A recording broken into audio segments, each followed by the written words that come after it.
안녕하세요. 책약사입니다. 일주일 동안 건강하셨나요? 오늘은 저번 시간에 이어 가문비 나무의 노래 두 번째 낭독을 할까 합니다. 책약사 채널은 장르와 종교에 상관없이 우리의 내면을 밝히는 책을 읽어나가는 채널인데요. 이 책 가문비 나무의 노래의 저자 마틴 슐레스케 장인님이 기독교 신앙을 가지고 있어서 책 내용 중에 성경이나 예수님에 대한 이야기가 나오는데요. 혹시 거부감이 드시는 분들은 본인이 믿으시는 종교의 성자나 종교가 없으신 분들은 자기 자신을 신이라 여기시고 들으시면 좋을 것 같습니다. 모든 종교의 화두는 자비와 사랑에서 벗어나지 않을 테니까요. 그럼 낭독 시작하겠습니다.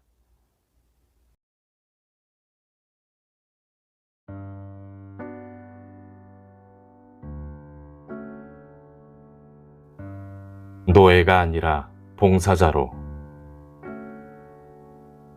나에게는 음악가 친구들이 많습니다. 그래서 나는 음악가에게 완벽주의가 얼마나 커다란 유혹이며 부담인지 잘 압니다. 아마도 음이 한번 악기를 떠나면 더는 주워 담거나 무마할 수 없기 때문이겠죠. 소프라노 친구가 말했습니다. 난 무대에 서면 일단 완벽해야 한다고 생각했어. 그런 생각이 엄청난 압박으로 작용했지. 하지만 이제 현재의 미완성 상태를 받아들일 수 있어. 당장 완벽하지 않아도 완성을 향해 성장해 가야 한다는 걸 알았거든. 옆에 있던 오보의 주자가 덧붙였습니다. 불만족도 중요해. 그런 마음이 나를 계속 발전하게 했으니까. 하지만 그게 지나쳐 완벽주의를 고집하게 되면 오히려 발전에 제동을 걸어. 완벽해야 한다고 생각하면 두려움이 몰려오니까. 순회 연주를 하던 피아니스트도 이렇게 말했습니다. 난 바흐를 나처럼 연주하면 안 된다는 걸 알았어. 내 연주에는 늘 열등감이 서려 있었지. 그건 건설적인 불만족이 아니야. 완벽을 향한 노력은 분명 좋은 것입니다. 그러나 그것이 완벽주의로 변하면 사람을 힘들게 합니다. 완벽주의자는 미완의 상태를 받아들이지 못합니다. 하지만 발전과 성장은 언제나 이런 중간 과정을 통과하게 되어 있죠. 이런 잠정적인 상태 없이는 그 누구도 발전해 나갈 수 없습니다. 완벽주의자는 그가 손대는 일마다 생명을 앗아갑니다. 뭔가가 성숙하도록 기다려주지 않기 때문입니다. 그는 시간을 허락하지 않습니다. 늘 심기가 불편합니다. 혹시 당신은 재능의 노예로 살고 있지 않은가요? 재능의 노예에서 벗어나야만 완벽주의의 부담감에서도 벗어날 수 있습니다. 재능의 노예가 되면 자신을 성과로만 판단합니다. 이만저만하게 해야 사람들의 인정을 받아. 나는 내 재능의 대가로 먹고 사는 거라고. 노예는 자기 재능 뒤에 늘 성공과 갈채가 따르기를 기대합니다. 성공과 갈채라는 마취제가 떨어지면 자기를 무가치하게 여기며 내적 생기를 잃고 영적 침체에 빠집니다. 그러나 봉사자로 사는 사람은 다른 원천에서 힘을 얻습니다. 그가 무엇을 하든 그것은 소명을 받았기 때문입니다. 그는 재능을 받았지만 그 재능은 자기를 높이고 스스로 비중 있는 사람이 되라고 주어진 것이 아닙니다. 그가 받은 사랑에 응답하라고 주어진 것이죠. 봉사자는 감사할 줄 알며 자신의 유한성과 소명을 압니다.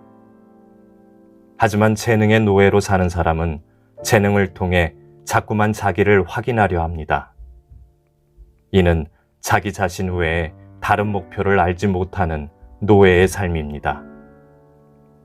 자기 자신이 목표가 되면 스스로 살고자 발버둥 치지만 손을 펴서 하늘이 내리는 것을 받지 못합니다. 소명을 모르는 삶에서 재능은 오히려 존재를 갉아먹습니다. 노예가 아니라 봉사자가 되십시오. 그렇지 않으면 재능이 당신을 착취할 것입니다. 재능에 집착하느라 소명을 잊어서는 안 됩니다. 우리는 재능의 노예가 아니라 봉사자로 부름받았으니까요. 봉사자로 살 때만 재능의 노예가 되지 않습니다. 소명을 받은 봉사자는 위로부터 받은 권위를 가집니다. 재능에 집착하는 사람에게는 자기 자신만 있을 뿐입니다. 노예는 대가를 계산합니다. 그러나 봉사자는 자기 자신을 선물합니다. 그는 자비롭고 자유롭습니다. 이익과 보상을 바라고 자신을 내주는 것이 아니기 때문입니다. 충만한 삶을 추구하는 사람은 자신을 통해 무엇이 실현되어야 하는지를 묻습니다. 행복은 신이 우리를 나무 삼아 좋은 것을 만들어내는 일입니다. 우리가 하늘과 닮은 모습으로 만들어지는 것, 그것이 행복의 본질입니다. 완벽하고자 하는 사람은 차갑습니다. 완벽한 모양을 갖춘 바이올린이 꼭 좋은 울림을 내지는 않습니다. 사람도 마찬가지입니다. 실수하지 않고 비난할 것 없는 사람이 울림을 갖는 것이 아닙니다. 울림은 자기 삶에 중요한 것이 무엇인지 명확히 알 때 생깁니다. 삶에 입맞춤하며. 발레리나 친구가 최근 친구들이 모인 자리에서 자기 인생을 요약하는 한 문장이 있다며 이렇게 말했습니다. 아직 부족해. 그녀는 발레, 성격, 재능, 재정, 삶의 방식, 모든 것 위에 아직 부족하다는 말이 드리워져 있으며 지금도 계속 그 문장이 가슴속에서 메아리 친다고 했습니다. 당신의 가슴속에서는 어떤 문장이 메아리 칩니까? 우리 안에서는 다양한 말들이 메아리 칩니다. 어떤 말은 우리를 다그치고, 어떤 말은 우리에게 독이 되며, 어떤 말은 우리를 치유합니다. 나에게는 이런 말이 치유력을 발휘합니다. 하느님과 세계와 너 자신 앞에 너를 증명하려고 너무 발버둥 치지 마. 그렇게 해서 자신을 증명하려는 욕심은 널 파멸로 이끌 뿐이야. 부드러운 땅에서 자연스럽게 싹이 트고 열매가 맺히듯 무엇이든 억지로 가지려 해서는 안 됩니다. 연한 땅에서 줄기가 나오고 그 다음 이삭이, 그런 다음 이삭의 곡식이 풍성하게 열립니다. 집착과 의도로 점철된 삶에는 울림이 없습니다. 그런 세계에서 사람은 오로지 혼자일 따름입니다. 고개를 들어 자연스럽게 성장하는 자신을 보십시오. 지금 당신은 잠정적인 상태에 있습니다. 바로 소명을 향해 성장하고 있습니다.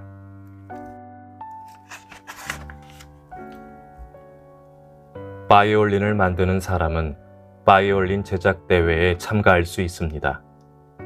이 대회는 크게 두 가지 기준으로 점수를 매깁니다. 수공기술 점수와 음질 점수입니다. 바이올린 장인들이 수공기술을 심사하고 음악가들이 음질을 심사합니다. 음악가들은 당연히 완벽한 형태보다는 음에 관심을 둡니다. 형태는 완벽하지만 알량하고 힘없는 음이 나는 바이올린도 있습니다. 흠잡을 데 없는 형태로 만들려다 보니 그런 음이 나는 것이죠. 형태를 아름답게 하는 데만 치중하면 안 됩니다. 신은 우리의 마음을 봅니다. 좋은 바이올린에는 개성이 중요합니다. 바이올린이 가진 카리스마가 중요합니다.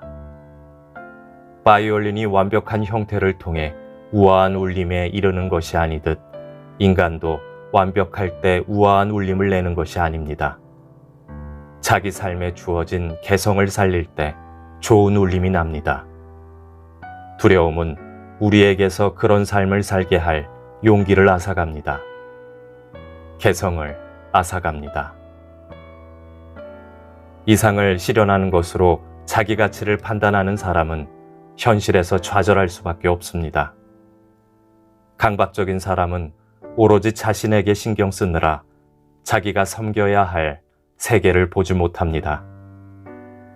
자신을 중요하게 여길수록 우리는 민감해지고 민감할수록 더 상처받습니다. 자신을 염두에 두지 마십시오. 그 대신 세계를 마음에 품으십시오. 자기를 지나치게 중요하게 생각하지 말고 신의 손에 의탁하십시오. 우리가 모든 면에서 빛나는 완벽한 사람이라면 과연 다른 사람들의 마음을 헤아릴 수 있을까요? 우리의 부족함은 개선해야 할 과제인 동시에 선물인지도 모릅니다. 우리의 부족함 때문에 다른 사람의 마음을 헤아리고 긍휼히 여기는 마음을 지닐 수 있으니까요. 그런 마음은 어떤 성공보다 소중합니다. 그런 마음이 바로 하나님의 마음이기 때문입니다. 하나님은 자신을 찾아와 의탁하는 사람에게 결코 넌 부족해 라고 말하지 않을 것입니다. 그러니 하나님이 당신에게 느끼는 그 기쁨에 입맞춤하십시오. 다른 사람을 울리게 하는 사람만이 인간이 가진 결을 알아봅니다. 신은 당신을 판단하지 않고 당신의 결을 존중합니다. 소명을 무거운 짐으로 생각하지 마십시오. 오히려 소명과 더불어 춤춘다고 생각하십시오. 오늘도 날개를 펴고 소명과 더불어 날아보십시오. 하나님 안에 짓눌림은 없습니다. 하늘과의 상호작용. 자신의 바람을 말하는 기도가 과연 바람직할까요? 나는 스스로 이렇게 묻곤 했습니다. 간절히 바라는 것이 어떻게 알맞은 기도의 형식이란 말인가? 하나님은 내가 필요로 하는 것을 이미 알고 있지 않은가? 간절히 바라는 것은 결국 믿음이 빠진 나불거림이 아닌가? 하나님은 내게 무엇이 필요한지 다 알고 있다는 믿음. 바로 그 믿음이 부족한 사람의 기도는 한낱 넋두리가 아닐까? 예수는 기도할 때 이방인처럼 증언부언하지 마라. 그들은 말을 많이 해야 하나님이 들으실 것으로 생각한다. 그들을 본받지 마라. 너의 아버지는 너희가 구하기 전에 너희에게 필요한 것을 이미 알고 있다. 라고 가르치지 않았는가 하고 말입니다. 그런가 하면 예수는 우리가 하나님에게 믿음으로 구해야 한다고 가르쳤습니다. 구하는 것에는 정신적인 힘이 있기 때문입니다. 간절한 기도는 굉장한 솔직함을 동반합니다. 간절히 구하는 행위는 자기 마음의 문을 꽁꽁 잠그는 태도, 자기 도치적인 태도와 결별하는 것입니다. 이는 자신의 힘만으로는 충분하지 않음을 인정하는 것입니다. 자신의 공급과 필요를 인정하고 스스로 받을 수 있는 사람이 되는 것입니다. 우리가 구하지 않아도 하나님이 알아서 우리에게 하나님의 영을 줄 것이라고 말하는 것은 옳지 않습니다. 야고보서는 이렇게 말합니다. 너희가 구하지 않기 때문에 받지 못한다.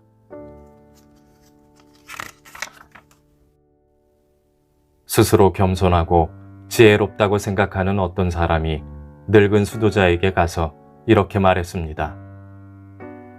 사람은 하나님께 뭔가를 구할 필요가 없어요. 사람은 자족할 줄 알아야 합니다. 그러자 수도자가 쓴 웃음을 지으며 대답했습니다. 나도 그리 생각해 하느님께 아무것도 구하지 않았죠. 그랬더니 하나님은 큰 은혜를 베풀어 내게 아무것도 주지 않으셨답니다. 기도는 솔직하게 자신의 공공을 인정하는 것입니다. 자기를 도움받을 수 있는 상태로 만드는 것입니다. 생명을 만든 하느님이 생명과 무관하게 행동할까요? 우리가 드리는 기도가 하느님 안에서 아무런 힘을 발휘하지 못한다면 그는 사랑의 하느님이 아닐 것입니다. 우리의 기도는 하느님 안에서 하느님을 통해 효력을 발휘할 것입니다. 그래서 나는 기도합니다. 기도는 단순히 숙이고 들어가는 것이 아닙니다. 기도는 하늘과의 상호작용입니다. 하늘이 나의 기도를 이 세상에서 이루어 준다는 확신이 없다면 나는 기도하지 않을 것입니다. 기도를 하나마나 차이가 없다고 여긴다면 그것은 사랑을 무시하는 신을 믿는 것이나 마찬가지입니다. 기도하는 것과 하지 않는 것에는 분명한 차이가 있습니다. 우리가 드리는 모든 기도에는 하느님의 부추김이 작용합니다. 하느님이 가만히 기도를 권할 때 나는 기도할 수도 있고 하지 않을 수도 있습니다. 그러나 하나님은 기도를 기다립니다. 늘 기도할 수는 없겠지만 하나님이 부추길 때는 그렇게 하고 싶습니다. 하나님은 사랑이지요. 그렇기에 하나님은 자신이 사랑하는 사람의 생각에도 관심을 기울입니다. 그러니 모든 기도와 사랑은 의미가 있죠. 그것은 내 삶의 표현이니까요. 행복에 가장 도움이 되는 것은 감사할 줄 아는 마음입니다. 우리는 세상을 거쳐간 선배들 덕분에 수많은 혜택을 누리지만 그 사실을 종종 잊고 지냅니다. 다양한 지혜와 지식과 문화 앞에서 우리는 머리를 조아려야 합니다. 동시에 우리의 재능을 미미하게나마 다음 세대에 전달해야 합니다. 신학자와 예술가.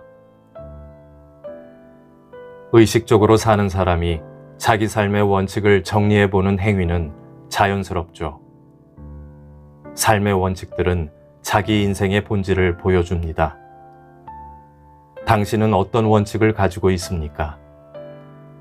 스스로 추구하고 싶은 것, 중요하다고 생각하는 것을 원칙에 담아야 합니다.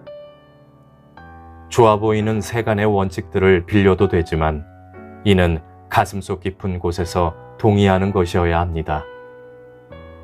원칙을 어기면 삶의 아름다움이 손상된다는 마음가짐으로 그 원칙들을 소중히 여기고 매일 가슴에 새기십시오. 16세기 신학자 마르틴 루터는 모든 인간은 신학자다 라고 했고 20세기 화가 요셉 보이스는 모든 인간은 예술가다 라고 했습니다. 두 사람은 서로 다른 시대를 살았지만 그들의 말은 일맥상통합니다. 그 의미는 모든 인간은 자기 삶을 해석하고 형상화해 나갈 과제를 받았다는 것이 아닐까요? 삶을 해석한 결과가 인생의 최종 결론이 아니라 한시적인 것이라 해도 다르지 않습니다. 계속해서 삶을 해석하고 만들어 나가는 것이 바로 사람됨의 본질입니다. 모든 인간은 스스로 존재의 신학자이자 예술가가 되어야 합니다.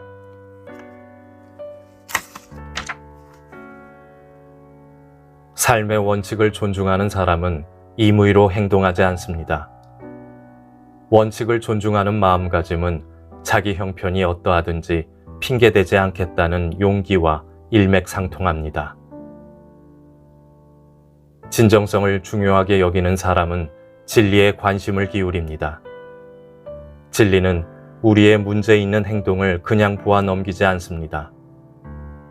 우리가 잘못된 행동을 내버려 두면 진리가 도전해 옵니다. 진정성을 중요하게 여기는 사람은 자기에게 도전해 오는 진리에 관심을 둡니다. 그 진리가 자신을 불편하게 하는데도 귀를 기울입니다. 진리가 무엇인지 묻는 것보다 더 중요한 것은 깨달은 진리대로 살 준비가 되어 있는가 하는 것입니다. 내가 진리에서 멀어졌을 때 돌이킬 수 있는가 하는 것입니다. 연약하고 실수투성이인 인간으로서 우리 행동이 삶의 원칙을 어길 때 그 원칙은 가시가 되어 우리를 콕콕 찌릅니다. 진정성 있는 사람은 이런 모순 속에서 자기를 변호하기보다 돌이킴을 선택합니다. 오직 돌이킴을 통해서만 자기가 무엇을 믿는지 보여줄 수 있습니다. 마음이 순결한 사람은 하나님의 뜻을 따르고 있는지 자기 뜻을 따르고 있는지 스스로 분간할 수 있습니다. 마음이 저항할 때 어느 부분에서 돌이켜야 하는지 어떤 행동을 바꾸고 캐물어야 하는지 스스로 압니다. 인간은 그렇게 돌이키며 성숙의 길로 나아갑니다. 진리의 형상은 다른 의견이 전혀 끼어들 틈 없는 객관적인 모습이 아닙니다. 그 까닭은 모든 사람의 주관을 존중하기 위해서가 아닐까요? 예술가든 신학자든 구도자로 서기를 원하는 사람이 있을 때 진리는 한 사람도 포기하지 않습니다. 인간은 고독을 피할 수 없지요. 우리는 고독을 견디며 무엇을 믿고 무엇을 해야 하는지 물어야 합니다. 공동체 안에서 우리는 자꾸만 서로 비교합니다. 비교하지 마십시오. 그 대신 듣고 묻고 찾고 사랑하며 하나님께 고독한 자신을 맡길 준비를 하십시오. 하나님 안에서 충만한 고독을 경험하는 사람에게는 자기 것을 공동체에 내줄 힘이 생깁니다. 자신의 마음을 하얗게 애벌칠한 캔버스로 만드십시오. 그리고 하나님이 당신의 캔버스에 자신을 묘사하도록 당신에게 가장 적합한 형상으로 만들도록 맡기십시오.